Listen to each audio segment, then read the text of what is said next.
How do you do, ladies and gentlemen? Our castaway this week is an opera singer of international fame. It's Marie Collier. Miss Collier, on your very extensive travels, have you visited any desert islands?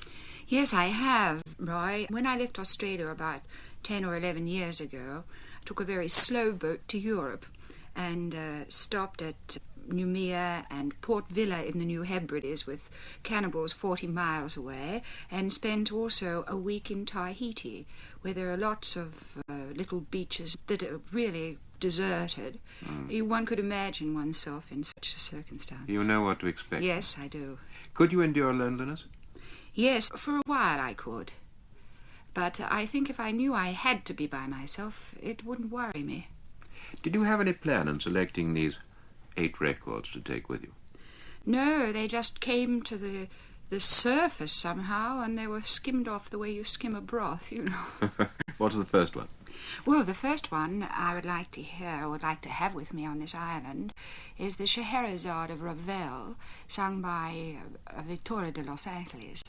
And I'm sure you won't have time to play it all, so could I possibly hear part of the first song, Asie? An excerpt from Ravel's Scheherazade, sung by Victoria de Los Angeles. What next? Well, the next one I think I'd like to have with me would be Autumn Leaves. Please? Who by? Yves Montand. And why do you choose this? It's an extraordinary thing, but every time that this particular song is played, or I hear it, which is not very often, something very unexpected and very nice happens to me. I hope that works on this island. I wonder what's going to happen this time. Yves Montand. Miss Collier, whereabouts in Australia were you born?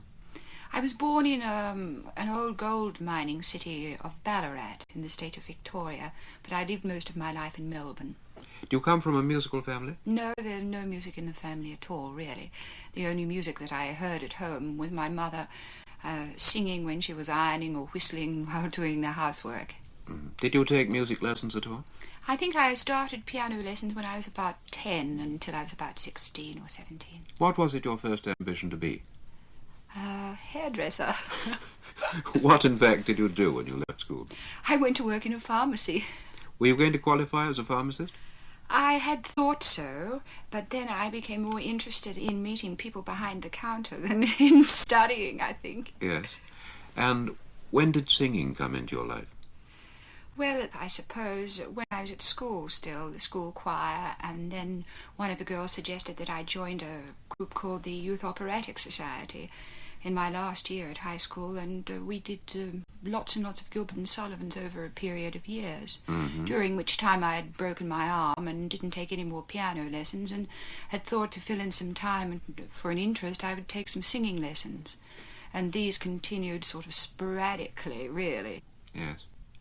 And you continued to do all this while you were in the pharmacy? Yes, I did. How long did you stay in the pharmacy? Until I started to sing, really, as a living, until 1952. Yes. When I made my debut in Cavalleria Rusticana with the National Opera Company in Melbourne. I had been taking singing lessons then for just a little over a year with a very wonderful woman called Madame Catherine Wheelart.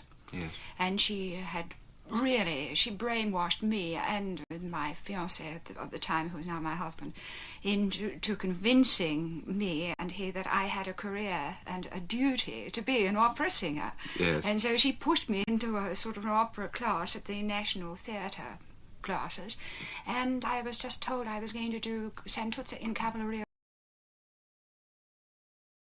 My boss in the pharmacy, who was a very nice man, very kind, said that I could take my annual fortnight's holidays in half days so I could attend the rehearsals. And poor man, about 3 weeks after the debut, I had so much work to do and such a future ahead that I didn't work for him anymore.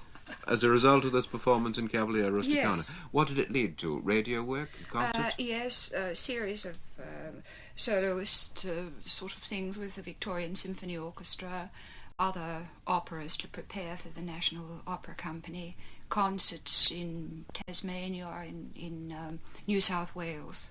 And when did you decide to come to Europe? I left Australia in November 1954. To go where? Well, I wasn't sure, actually, when we set off from this slow boat trip to Europe. I got off at Marseille, not knowing quite whether we were going to Vienna or going to Milan. Mm-hmm. Where we went, we're going via Milan anyhow, and I got to Milan, I said, this is it, this is where we're staying. You had your husband with you? Yes. He didn't object to any of this? I mean, he was No, quite well, you prepared see, to tag along. Madam had brainwashed him. Oh, of course, yes. All right, well, we got you to Europe. Let's have your third record. What next? Well, I'd love to hear Ferruccio Tagliavini singing Rondine al Nido, which is an Italian song, I think, of the 1920s. A lovely one.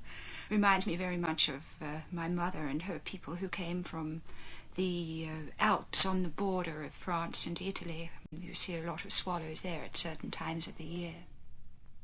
Rondine al Nido, sung by Ferruccio Tagliavini. So you are half Italian, Miss Collier? Yes, partially from my mother's people.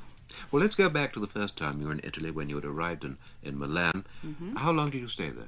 Stayed there altogether for 19 months. Studying? Yes, I was studying with a wonderful maestro and learning operas, some of which I have not even performed yet. And what brought you from Milan to London? Coincidence, as it mostly happened all the way during my career and my life. I met a girl who became my very dear friend. She was a singer at Covent Garden. After her holiday, a study period of some months in Italy, she returned to Covent Garden but spoke about me to the people at the garden. And then, some months after that, I got a letter from her with everything underlined. Please get something bigger than just a small room, because coincidentally Lord Howard and Joan Ingpen will be in Milan on the same day. And they heard me, and Howard said I should come to England and audition for the directors at the Opera House. So after coming, auditioning, doing a little work, I was given a contract, so I went back to Milan to pack up the baby and the husband and the suitcases, and there we were in England. What was your first appearance at Covent Garden? There's the First Lady in the Magic Flute. Yes. And then subsequently, I think the next one was Musetta in Bohème in English. Mm-hmm. And you made many guest appearances while you were at the Garden at Sadler's Wells. Yes, I have. Now, looking back on all the parts you've sung, which was the one that gave you the first big success? Well, the one that attracted the first attention to me, I suppose, and which I remember very vividly, was Wozzeck, yes, of Alban Berg. You have sung a lot of modern roles. Yes, I have done quite a number of modern roles. Of course, the big sensation was when you replaced Madame Callas in Tosca last year at very short notice indeed. Yes, it was quite short notice. I was in the process of preparing The Angel of Fire, which was a very difficult work and was being given its English premiere some, I suppose, 10 days or so after this other thing. And also you had to face an audience knowing that a lot of them had paid black market prices to hear Madame Callas. That was pretty terrifying, but the one thing, I didn't have a long time to think about it, did I? Well, you had a wonderful success. I remember reading about your 14 curtain calls and the standing ovation. Let's have record number 4 now. Yes, record number 4, please, I would like to hear, is the Debussy Cathédrale Engloutie. Why?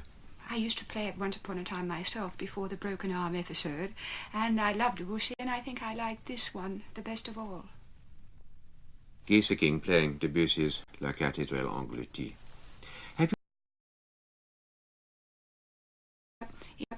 In 1964 for the Adelaide Festival, and I sang Troilus and Cressida there. Yes. Now, why is it that Australia, a country without many musical opportunities, produces so many first-rate singers? Is it the climate or the teaching? I think the climate has a great deal to do with it, really. Also, you know, I'm asked this question quite a lot, and I've consequently had to think about it a bit. I don't know how valid this is, it's just an idea. You know, when you're in a country that's either new or depressed in some sort of way, where the standard of living is not high, where work is hard, some sort of part of people are forced out into song or into music. Consider Wales, consider Italy, consider Australia, even America, which is producing quite a number of very, very good singers now. Yes.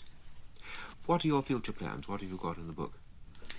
Well, I'm going to Athens. I'm going from Athens to Montreal to Palermo and back to London, and then spending 3 months in Buenos Aires, and then going to Vancouver and San Antonio in New Mexico and San Francisco. Oh, that sounds wonderful. And also to the new Met. Uh-huh. In February 1967. I'm doing a world premiere of an opera based on the Eugene O'Neill play Morning Becomes Electra. Oh, that's exciting. But the most exciting thing is that the producer will be the film producer Michael Kakoyanis, who does wonderful work, I think. Mm-hmm. Will this be the first role you've created, your first world premiere? No, I created a Hecuba in Tippett's King Priam, the only one that comes to mind at the moment. Now, all this globe-trotting must be a little complicated by the fact that you have 4 children. Yes, it is. They're in very, very good hands, and I miss them awfully, miss contact with them. But also another problem, you know, in this globe-trotting is suitcases and wardrobe and enormous bills for excess baggage. Of course. Have you any big ambition in the roles that you want to sing? Any particular one? No, not really. I'd like to sing Manon-Lescaut, certainly. And others I can think of too, but I wouldn't call them ambitions. Any place you particularly want to sing? No, not really. I think the more places I sing abroad, the more I want to sing at Covent Garden. Oh, that's a nice compliment to Covent Garden. Let's have your next record. What is it? It is from Verdi's Simone Boccanegra, Come in quest'ora bruna, the aria of Amelia sung by my favourite singer, Victoria de Los Angeles. An aria from Simone Boccanegra sung by Victoria de Los Angeles. What next? Well, a fantastic artist, I think. One with tremendous production, Edith Piaf. And please may I have Non, je ne regrette rien. Edith Piaf in one of her great songs, Non, je ne regrette rien. During your childhood in Australia, did you do any camping out? No, not really. We used to go for lots of picnics, though, to the beach. But no camping out. Oh, what a pity. Still, are you a practical person? What we're getting at now is how you would manage on this island. Yes, I'm essentially a practical person. I think I'm better with hammer and nails than with a needle and thread. So you could look after yourself, you could find some kind of shelter, make some kind of shelter. Yes, I think. Live off the land? Yes.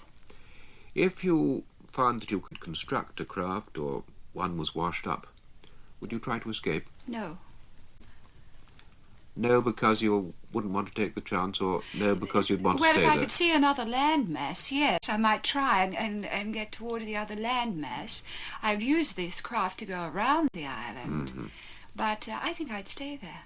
Yes, I think you'd be very wise. Let's have record number 7. Yes, I think I'd like to have the Rodrigo guitar concerto, please. I'm very fond of guitar music, and I think also it's a very wonderful piece of writing. Part of the second movement of Rodrigo's guitar concerto with Narciso Yepes as soloist. Now, your last one, Marie. Yes, well, I think I'd like to have They Call the Wind Maria from Paint Your Wagon. You're going to ask? I have to, but it's just that it's reminds me of sort of sunburned country, wide open spaces, California in general, really. Being in a small place, I presume the desert island will be small. I'd like to have this feeling of wind and wide open spaces.